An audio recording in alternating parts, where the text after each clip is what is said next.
네, 오늘은 하늘이 열리는 비전이라는 제목으로 하나님 말씀을 전하도록 하겠습니다. 우리 성도님들은 시력과 비전의 차이가 뭐라고 생각하십니까? 시력. 시력은 눈에 보이는 것을 보는 것이죠. 비전은 눈에 보이지 않는 것을 보는 것입니다.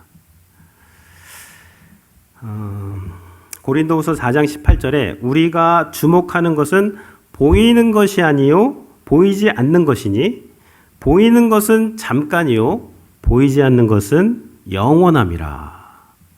예, 이 보이는 세상은요 보이지 않는 것에서 온 거예요. 그래서 보이는 것들은 일시적이고 유한합니다. 언젠가는 사라질 것들이에요. 근데 보이지 않는 것, 그 영원한 것을 바라보는 것이 비전이고요. 보이는 것만 보며 사는 사람들은 그냥 시력으로 사는 사람들입니다. 이 보이지 않는 것을 본다 그러니까 또 이제 비전과 야망의 차이는 뭘까요? 비전은 내 바램을 따라 이 땅의 것들을 보는 것입니다. 내 바램을 따라서 보이는 것들을 보는 것이 야망이에요. 야망. 근데 비전은요. 비전은 하나님의 뜻을 따라서 영원한 것을 보는 것이 비전이 되는 것입니다. 뭐 야망이나 뭐 욕심 이런 게 꼭 나쁜 것만은 아닙니다. 또 하나님이 그 사람에게 그걸 주셔서 하나님이 그 야망을 사용하셔서 동기로 일하기도 하시고 야곱 같은 경우에는요. 야곱의 야망을 그 기도 가운데 하나님의 비전으로 바꾸셔서 사용하셨죠. 대부분의 사람들은 다 야망으로 시작하지만 하나님께서 또 말씀을 통해서 기도를 통해서 깨달음을 통해서 그 야망을 비전으로 바꾸셔서 하나님의 사람들을 사용하시게 됩니다. 근데 이 비전은요. 이 시력과 야망은 일시적이기 때문에 그냥 얘기하다가 말아요. 근데 비전은요. 영원한 비전이 되는 것입니다. 그러니까 평생 얘기하고 자녀들에게도 또 얘기하고 또 얘기하고. 아브라함이 하나님의 비전을 받았죠. 아브라함의 하나님, 또 아브라함이 받은 비전이 이삭에게 가고 야곱에게 가고 또 아브라함의 자손으로 오신 다윗, 또 아브라함과 다윗의 자손 예수 그리스도의 세계라. 그러니까 하나님의 비전은요, 이 영원한 비전이고 유통기한이 영원함입니다. 근데 인간의 야망은 그냥 잠깐이에요. 잠깐. 그거 이루어도 또 해결이 안 됩니다. 잠깐 만족스럽지만 또 다른 것으로 채워야 되는 것이 인간의 야망이 되는 것이죠. 그래서 비전과 야망의 차이점은요. 비전은 이루어지는 것입니다. 야망은 내가 이루는 것이죠. 내가 노력해서 내가 이루는 것이 야망입니다. 비전은요. 하나님이 주신 것이기 때문에 하나님이 주도권을 가지고 이루시는데 나를 통해서 이루시는 것입니다. 그러니까 비전은 하나님에 끌려가는 거고요. 야망은 하나님을 끌고 가려고 하는 거예요.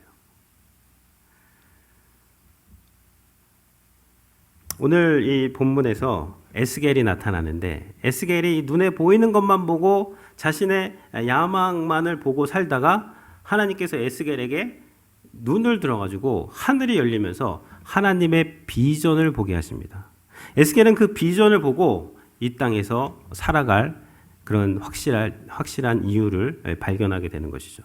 그래서 오늘은 에스겔이 본 이 하늘이 열리는 비전은 어떠한 비전인지 두 가지 정도로 살펴보도록 하겠습니다. 먼저는요, 에스겔이 본 이 하늘이 열리는 비전은 개인의 절망을 이기는 비전입니다.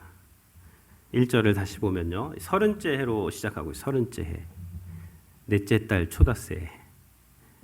30째 에스겔이 30세가 되었다는 말입니다. 내가 그발 강가에 사로잡힌 자 중에 있더니 에스겔이 30세였고요. 그리고 어디에 있었어요? 바벨론 그발 강가. 왜 왔죠? 사로잡혔기 때문에. 남유다가 바벨론의 침략을 당하고 1차, 2차로 지금 2차로 주전 597년경에 에스겔이 지금 사로잡혀서 그발 강가에 이제 있었습니다. 그때에 하늘이 열리며 하나님의 모습, 비전이 에스겔에게 보여진 것이죠. 영원한 것이 이제 에스겔에게 보이기 시작합니다. 2절에 보면요. 여호야긴 왕이 사로잡힌 지 5년 그달 초 닷새라. 여호야긴 왕은 아까 말한 대로 2년 그 2차 포로 때에 끌려왔습니다. 그러니까 여호야긴 왕과 에스겔이 같이 온 거예요. 여호야긴 왕이 사로잡힌 지 5년이기 때문에 지금 에스겔은 25살에 바벨론에 잡혀와서 30세가 된 것입니다. 이미 포로 생활을 한 지 그발 강가에서 유대인들과 같이 강제 노역을 한 지가 5년이 지났습니다. 3절에 보면요. 갈대아 땅 그발 강가에서 여호와의 말씀이 부시의 아들 제사장 나 에스겔에게 특별히 임하고 여호와의 권능이 내 귀에 있으니라. 그래서 그 갈대아 땅 그발 강가는요. 한마디로 그 포로가 되어서 유배 온 거예요. 강제 노동 수용소에서 운하를 만들고 있습니다. 5년 동안에. 근데 이 에스겔이 자신을 어떻게 소개하죠? 부시의 아들 제사장 나 에스겔에게 특별히 임했다는 것은 확실하게, 분명하게, 거부할 수 없이 명확하게 임했다는 것입니다. 그래서 제사장이라고 말하고 있어요. 이제 레위기에 보면 제사장들은요, 25살에 인턴을 시작합니다. 그래서 30세가 되면 이제 정식 그 제사장 그 업무를 시작을 하는 거예요. 근데 에스겔이 지금 25살에 끌려왔어요.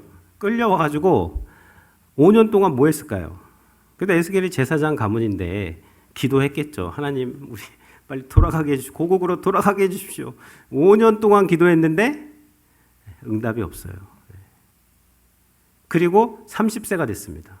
그러니까 에스겔은 내가 30세인데 지금 예루살렘에 있었으면 예루살렘 성전에서 제사장 직분을 이제 오피셜하게 감당할 그런 나이인데 내가 지금 여기서 뭐 하고 있나? 강제 노역이나 하고 있구나. 고국으로 돌아갈 기미는 보이지 않고 내 인생 이제 여기서 이렇게 막을 내리는구나. 그러면서 이제 강제 노동하고 있었던 때가 30째 해, 30째 에스겔이 그발 강가에 있었던 그런 때인 것이죠. 뭐 5년을 기도해도 기적 같은 일이 일어나지 않았어요. 뭐 하나님이 막 기이한 기적으로 막 기적을 일으켜서 다시 돌려보내는 일은 일어나지 않았습니다. 그 여전히 거기 있는 거예요. 근데 이렇게 에스겔의 모든 꿈과 야망이 사라져버린 그 30세 그때에 하나님께서 에스겔에게 찾아오셔서 하늘을 열어버리시고 하늘의 그런 비전, 천상의 비전을 보게 하시는 것이죠. 이 비전을 보고 에스겔이 자신의 그 절망을 극복을 하고 하나님의 선지자로 우뚝 서서 그 포로기에 있는 그 이스라엘 백성들에게 하나님의 말씀을 대언했던 것입니다. 그럼 에스겔이 보았던 환상은 무엇입니까? 환상이 이제 4절부터 쭉 나옵니다. 근데 이 4절부터 28절까지 나오는데요. 이게 막 환상이 간단하게 일단 먼저 설명을 하면 28절, 26절. 그러니까 에스겔이 본 것은 뭐냐? 그 머리 위에 있는 궁창 위에 보호자의 형상이 있는데 에스겔이 이제 어떤 그 하늘이 열리면서 이제 봅니다. 네 생물도 있고 바퀴도 있는데요. 그 위에 가장 위에 있는 게 뭐냐면 그 머리 위에 있는 궁창 위에 보호자의 형상이 있다. 이 보호자 하나님의 보좌죠. 그 모양은 남보석 같고 그 보호자의 형상 위에 한 형상이 있어 사람의 모양 같더라. 28절에 보면요. 이는 여호와의 영광의 형상의 모양이라. 그러니까 에스겔이 본 게 뭐냐면 하늘에 보호자가 있는데 보호자가 떠 있는데요. 이 보호자가 뭐 화려한데 여호와의 영광의 형상의 보호자를 보고 에스겔이 이것을 보고 자신의 절망의 자리에서 다시 일어날 수가 있었던 것이죠. 무너질 성전, 뭐 이때는 아직 무너지지 않았어요. 근데 이제 한 몇 년 있으면 성전이 바벨론에 의해서 완전히 예루살렘 성전이 무너져 버립니다. 무너질 성전, 또 무너진 성전을 보면은 다시 일어날 수 없습니다. 뭐 내 처지, 그발 강가에서 강제 노역을 하면서 내가 이제 30세인데 내가 예루살렘에 있었으면은 뭐 몇 세에는 이 나이 때 되면 이렇게 해야 되는데 저렇게 해야 되는데 뭐 그런 자신의 어떤 커리어가 있지 않습니까? 자신의 꿈과 야망과 커리어도 다 꺾여버렸어요. 할 수 있는 게 뭐가 있을까요? 그렇게 다 이 절망스러운 가운데서 하나님께서 하늘을 열어버리셨는데 그 하늘을 열고 보좌를 바라보니까 하나님께서 그 보좌에 계신 거예요. 땅의 성전이 닫혔을 때 하늘에 열린 성전을 바라보고 에스겔을 하나님께서 지금 부르시고 계시는 것이죠. 천상의 보좌는요, 영원한 보좌입니다. 영원한 가능성이에요. 그 천상의 이 가능성은요, 환경에 근거한 가능성이 아닙니다. 나에게 근거한 가능성이 아니에요. 나를 보거나 환경을 보면 답이 안 나오는 상황입니다. 근데 나를 보거나 환경에서 오는 가능성이 아니라 하나님의 보좌에서 나오는 가능성이기 때문에 이 가능성은 영원한 가능성이 되는 것이죠. 예배는 무엇인가? 이 영원한 하나님의 보좌를 바라보고 힘을 얻고 다시 일어나는 것이 예배가 되는 것입니다. 2014년이죠. 2월 6일 김제 양계능 주인이 닭과 함께 이제 죽었습니다. 양계장 주인이 조류 독감으로 어려움을 겪자 아이고 나 죽었다를 외치면서 그렇게 죽었습니다. 근데 다른 양계장 주인은요, 이 닭고기를 먹다가 조류 독감에 걸리면 20억 보상이라는 그런 문구로 닭고기를 팔기 시작했습니다. 보험회사랑 같이 연결을 해가지고. 그러니까 사람들이 그 닭고기 로또라 그래가지고 조류 독감에 걸려야 된다고 막 사람들이 닭고기를 사 먹기 시작했습니다. 1991년 일본 아모리현에서 이 전봇대가 막 꺾이고 지붕이 날아가는 태풍이 왔습니다. 이 태풍으로 사과밭이 쑥대밭이 되었어요. 농민들은 사과를 수확해야 되는데 사과의 90%가 다 떨어져 버렸습니다. 낙과가 됐어요.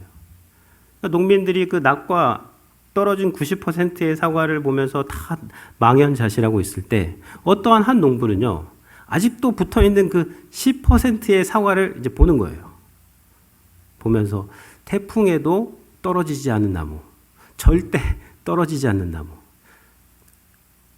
계속 붙어 있는 나무. 그래서 그때가 이제 입시철이 다가왔기 때문에 이제 수험생들에게 절대 떨어지지 않는 사과 해서 합격 사과로 이제 브랜드를 해서 팔았습니다. 그러니까 10배의 가격을 주고라도 사람들이 그 사과를 이제 다 이제 사게 된 것이죠. 그러니까 인간은요 3차원의 세계를 봅니다. 어떤 일이 오면 그 일이 뭐 어떤 일, 다 개인차가 있기 때문에 뭐 나한테 뭐 절망적인 상황이어도 좀 시간이 지나거나 다른 사람이 보면 별일도 아닌 거예요. 근데 나한테는 그게 큰 일처럼 보이니까 나만의 3차원의 세계에 갇혀서 이제 끝났구나라고 생각하는 것이 인간입니다. 근데 하나님은요 4차원의 세계를 여시는 분이 하나님이시죠. 사방이 다 막혔을 때 이제 하늘을 여시는 분이 하나님이 되는 것입니다. 그러니까 신자는 누구냐? 신자는요 하나님의 관점으로 새롭게 볼 수 있는, 내 삶과 내 주변과 나에게 벌어지는 모든 일들을 하나님의 관점으로 볼 수 있는 사람들이 신자들이 되는 것이죠. 육의 눈으로, 눈에 보이는 것만으로 배에서 나오는 말만 하는 사람들이 아니라 영의 눈을 뜨고 하나님의 천상의 비전으로 하나님의 말씀으로 내 인생을 해석해낼 수 있는 사람들이 신자가 되는 것입니다. 여러분, 세상 것들은 다 흔들리고 떨어지고 유한하고 사라지고 일시적인 것들이에요. 그러면 흔들리지 않고 영원한 것이 무엇이 있을까요? 흔들리지 않고 영원한 것은요, 보호자에 앉으신 하나님께서 온 세상을 다스리시고 그 하나님이 내 인생을 붙잡고 계시고 나를 선택하셨고 나를 인도하시고 나를 구원하시고 나를 여기까지 인도하셨다. 나를 지금도 인도하고 계신다. 지금도 내 인생을 하나님께서 다스리신다. 라는 것을 믿을 때에 천상의 비전이 열려지게 되는 것입니다.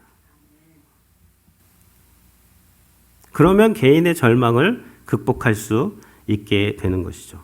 여러분, 하나님은요, 하나님의 시간표에 맞춰서 그 에스겔이 끌려한 5년 지났을 때 바벨론과 뭐 아수르와 이집트와 이스라엘에서 열강의 각축전이 벌어지는 그때의 5년이지만 하나님은 그 5년까지도 다 계산을 해서 에스겔이 30세가 될 때 이 땅의 제사장이 아니라 천상의 제사장의 직분을, 선지자의 직분을 그렇게 시작하게 하신 분이 하나님이시라는 것이죠.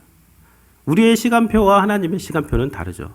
그러니까 이 하나님의 주권과 하나님의 다스리심을 믿게 되면요, 순종이 무기력해 보이는 상황에서 하나님께 순종할 수 있게 되는 거예요.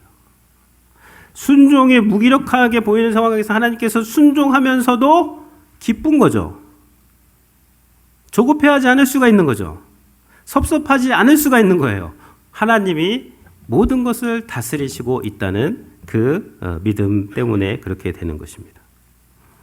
두 번째는요, 이 에스겔이 본 이 천상의 비전은 시대의 절망을 이기는 비전입니다. 첫 번째는요, 개인의 절망을 이기는 비전이었고, 두 번째는 시대의 절망을 이기는 비전입니다. 10절을 보면요, 이제 10절에 아까 이제 그 하나님의 보좌가 있었는데 그 보좌 이제 밑에 보면 네 생물이 나옵니다. 네 생물에 보면요, 그 얼굴들의 모양은 넷의 아픈 사람의 얼굴이요, 넷의 오른쪽은 사자의 얼굴이요, 넷의 왼쪽은 소의 얼굴이요, 넷의 뒤는 독수리의 얼굴이니. 이게 뭐 무슨 말인지 막 여기 막 알아들을 수 없는 무슨 그 판타지 소설을 읽는 것 같은 그런 알아들을 수 없는 뭐 그런 이야기들이 지금 펼쳐지고 있습니다. 그래서 여기에 이제 네 생물이 어디 4절에서 14절까지 나오는데요. 이 네 생물의 형상을 이제 간단하게 말씀을 드리면 일단 머리가 넷이에요. 앞에도 있고 뒤에도 있고 좌우에도 있고, 아픈 사람, 오른쪽은 사자, 왼쪽은 소, 뒤에는 독수리. 머리가 일단 4개가 있어요. 그리고 머리마다 날개가 있습니다. 그 날개에서 또 손이 있고요. 또 다리는 곱고 발바닥은 송아지 발바닥 같고, 그렇게 하면서 이 네 생물이 이제 있는데 9절에 보면은 뭐 날개는 다 서로 연하였으며 갈 때에는 돌이키지 않냐고 일제히 앞으로 곧게 행한다. 이제 하나님의 천사들이거든요. 하나님의 명령이 떨어졌을 때 이제 곧게 쫙 나가면서 그 일들을 감당하는 그러한 천사들이 되는 것이죠.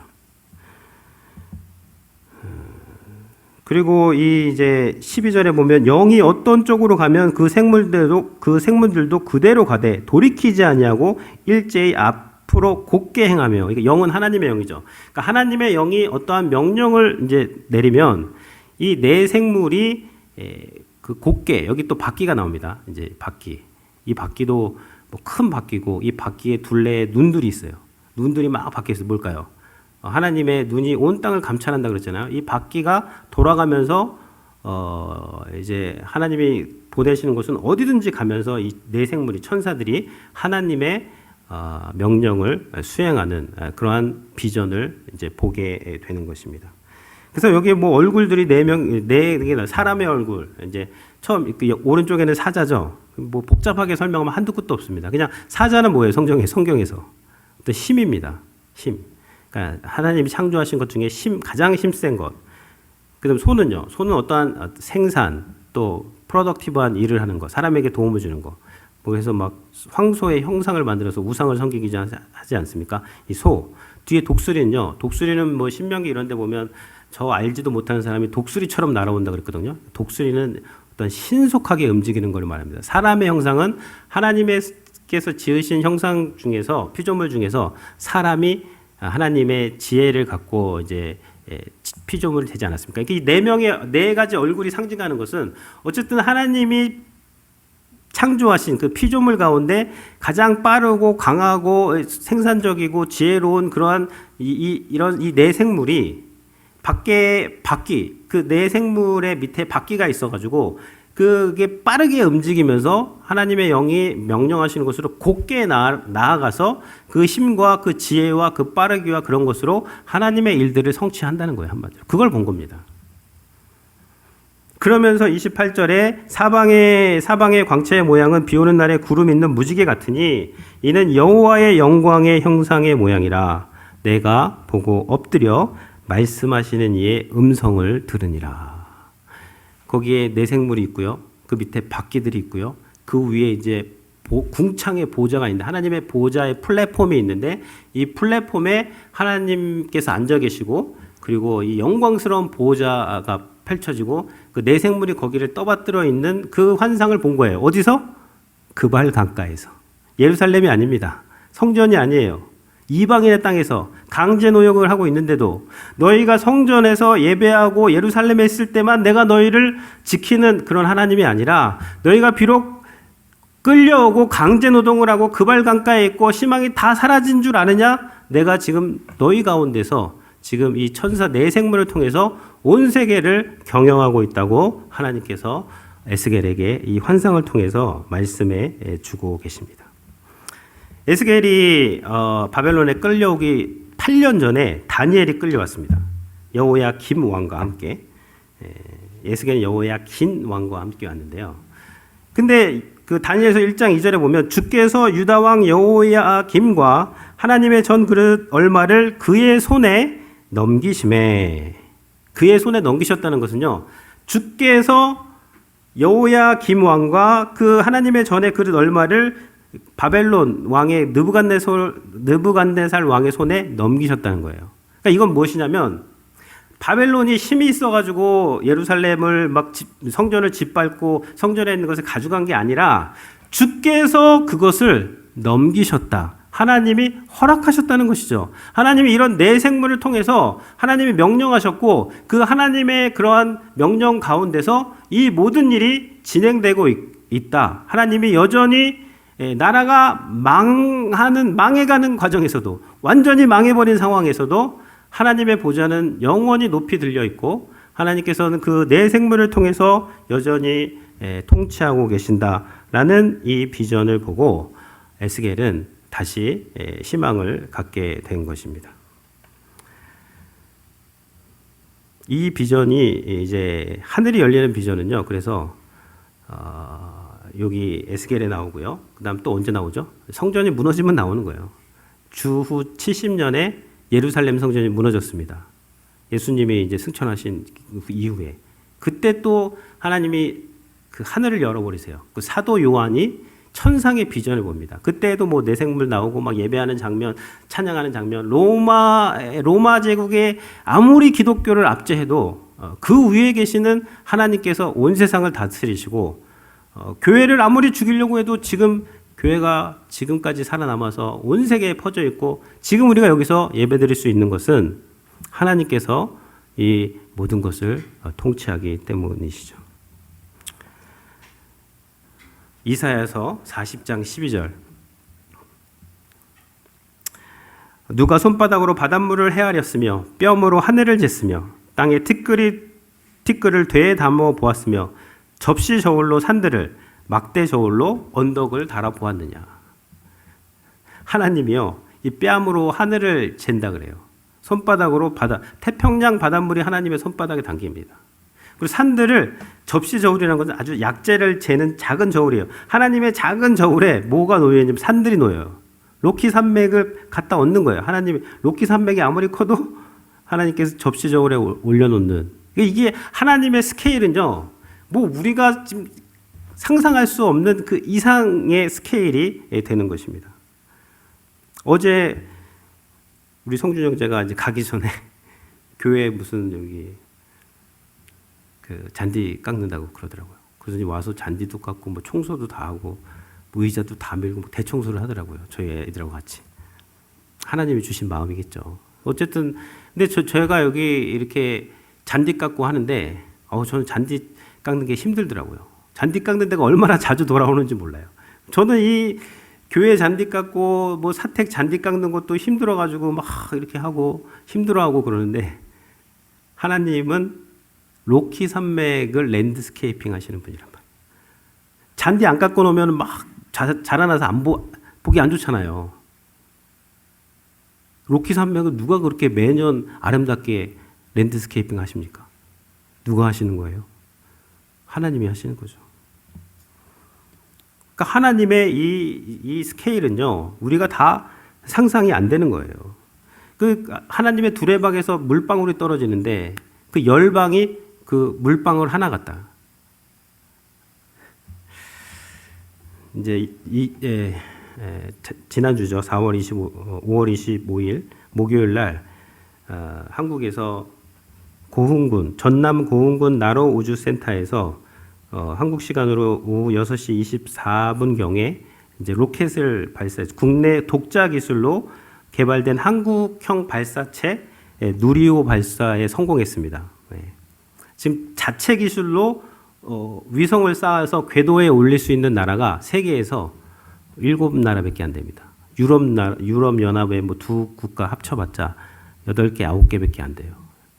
뭐 지금 메타버스 시대다, 뭐 초고속 시대다, 뭐 무슨 인간의 뭐 100세 시대다. 그래도 그 궤도, 하나님이 이미 만드신 궤도, 해달별의 그 궤도, 지구의 자전과 공존을 시작하시고 지금 그걸 붙잡고 계시고 그게 되도록 유지하시는 분이 하나님인데 그 궤도에 올리는 거를 할 수 있는 나라가 많지 않아요. 인간이 아무리 뭐 대단하고 인간의 문명이 발전했다고 해도 인간은 유한한 존재고 연약한 그런 존재가 되는 것이죠. 그러니까 이러한 그 하나님의 비전을 보게 될 때 전쟁에 태어난 세대가 있지 않습니까? 전쟁에 태어난 세대도 또 경제 발전기에 태어난 세대도 선진국에서 태어난 세대도 다 그 세대들마다 아픔이 있어요. 에스겔 선지자도 아픔이 있죠. 끌려온 아픔. 또 예루살렘에 사는 사람들은 사는 사람들대로 아픔이 있겠죠. 그 모든 그 아픔들을 치료하는 그 치료제가 뭐냐? 하나님의 보좌를 바라보고 그 하나님께서 온 세상을 통치하신다는 것을 그렇게 바라볼 때 거기서부터 내가 뭐 이런 시대에 태어나, 내가 금수저가 돼서, 내가 뭐 어디에서 태어나서 이런 이야기 하지 않고 하나님께서 나에게 주신 그 자리에서, 그 시대에서 그 사명의 자리를 묵묵하게 감당할 수가 있게 되는 것이죠. 그래서 에스겔의 1장은요, 에스겔의 어떤 좌절의 그 카메라로 하면 좌절의 장면을 쫙 보여줘요. 그리고 카메라 앵글이 눈을 들어가지고 천상을 보여주는데 첫 번째는 그 내생물과 밖에를 보이죠.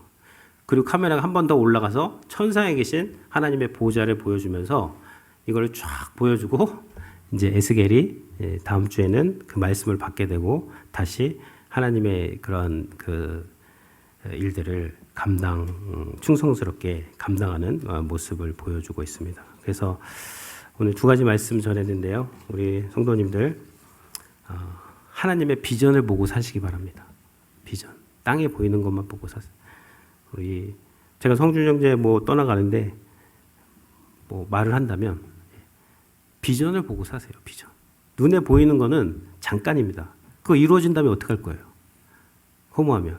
근데 영원한 보이지 않는 그 하나님의 보좌를 보면서 살아가면, 그러니까 뜻이 하늘에서 이루어진 것 같이 땅에서도 이루어지는 것이죠. 내가 하는 모든 일이 천상의 비전과 연결될 때 행복한 사람이에요. 그 사람은 안 죽습니다. 사명자예요. 사명이 있는 한 그 사람은 죽지 않아요. 모세가 왜 죽었죠? 모세가 죽을 때 눈이 흐려지지 아니하고 기력이 쇠하지 않았습니다. 건강으로 죽은 게 아니에요. 모세의 사명이 거기까지 때문에. 그러니까 우리가 사명을 감당하고 사명을 붙잡고 있는 한 하나님이 우리를 함께 하시고 사용하시고 끝까지 우리를 동행하시는 임마누엘의 하나님이 되시는 것이죠. 이러한 비전을 보시는 그런 축복이, 비전에 사로잡히는 축복이 우리 성도님들과 함께 하시기를 주님의 이름으로 축원을 드립니다.